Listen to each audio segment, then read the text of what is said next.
Dad. Please bless Charlie in the awesome hang time that you guys are having right now. Please comfort his wife and their kids.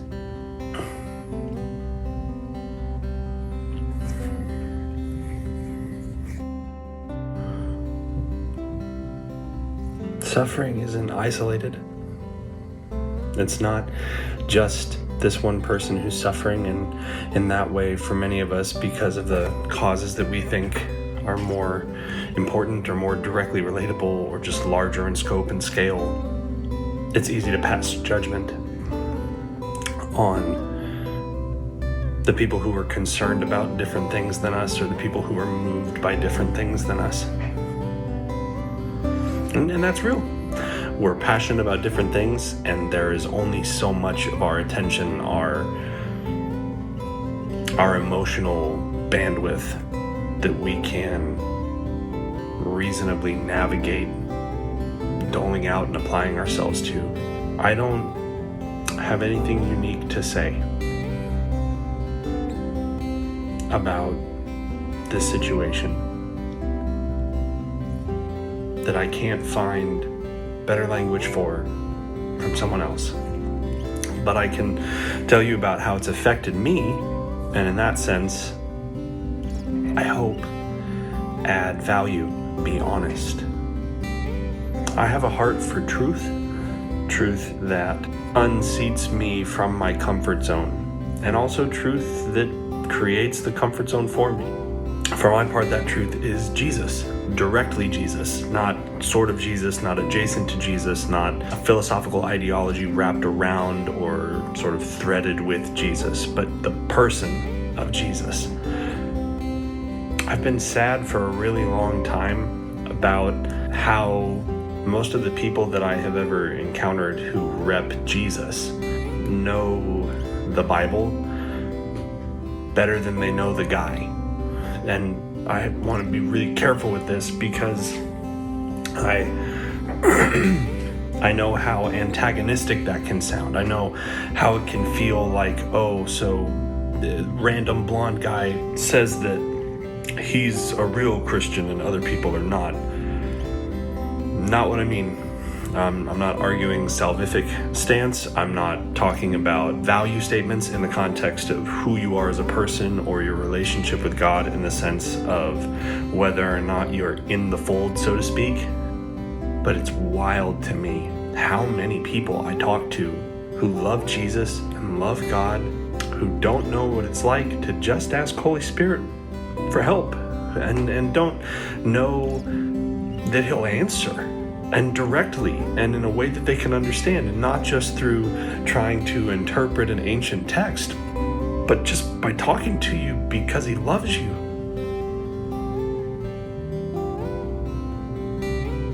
I've been a coward. I have kept a bunch of myself that I think I'm supposed to give away hidden because I didn't want the trouble of what it would mean for me, kind of, but more for my family, more for my wife. I'm silly.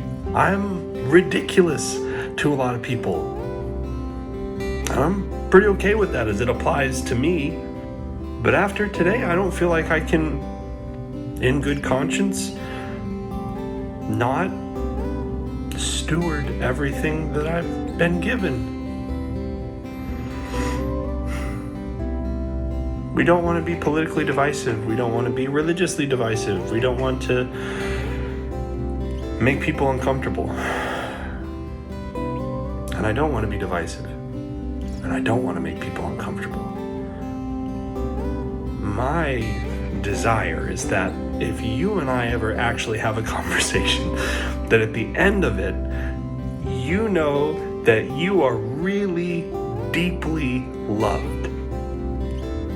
That Jesus has the wildest, deepest affection for you, the fattest crush, to quote Tommy Green. But I also know that I can't control how you feel, and that sometimes, to tell the truth, it doesn't make you, me, anybody feel good.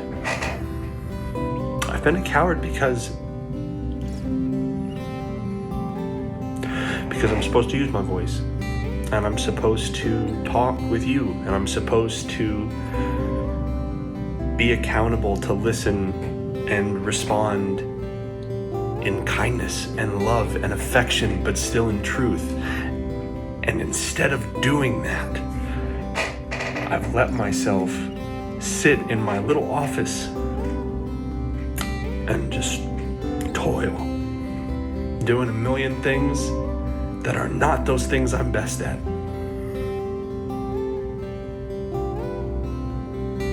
Because I didn't want to put myself on the line, and I didn't want to put my family on the line, and I didn't want to trade the good feelings that a lot of people have toward me in my relationship with them for bad feelings. And that's probably what I'm going to be doing. But we got a problem. Truth. In hard discussions between political ideologies, between religious stances, like, truth is no longer the highest, preeminent, inherently valuable principle. We've traded it for control and power.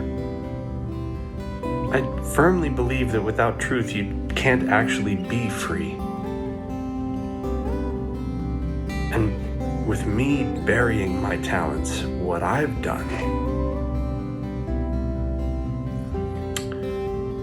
is put the responsibility of trying to kindly and in love and in discussion and in familiarity and friendship discuss and hopefully land on learning in real time myself, while also bringing truth.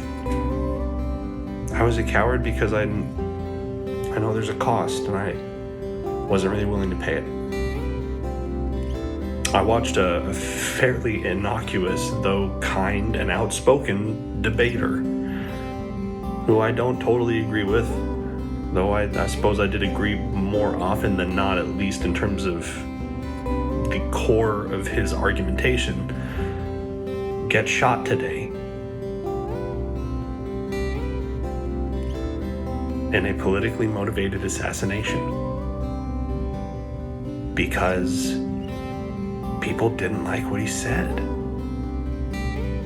Not because he called for violence, not because he was trying to bring hate speech into like the norms of society, but because he attempted to operate with cogent, consistent logic, and because the base that he operated from was so heinous to a particular group of people, he was vilified to the point where it became justified in the minds of some to kill him. And even if it wasn't justified in the minds of some others, it was still a death worth celebrating. So to be frank, I can't be quiet anymore. I can't not talk because it's gotten too far. And if I don't talk, I don't think I can look myself in the face. This thing that happen's evil, man. And it doesn't matter if you agreed with him or not, it's evil. And if your ideological worldview has allowed for you to create space for somebody who hasn't done anything deserving of death to, because of offending you, deserve to die, you're not on the side of righteousness.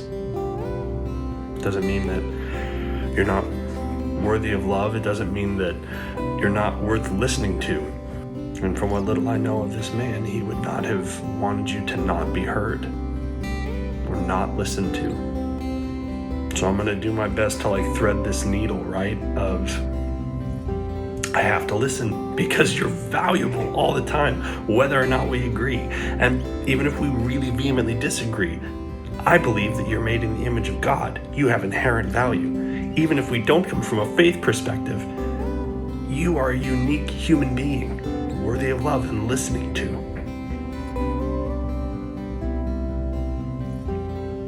But man, we gotta stop pretending that sickness in the mind and in philosophy is healthy.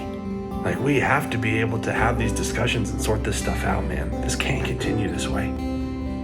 I've been a coward. I'm gonna try really hard to not be anymore. I think that Charlie's gonna be in this cloud of witnesses, right? Like hanging out and watching stuff. My grandma's up there with him. My buddy Ryan's there. And I hope that what results from this would make him proud. Not violence, not destruction, not condemnation, but restoration and love that leads to truth.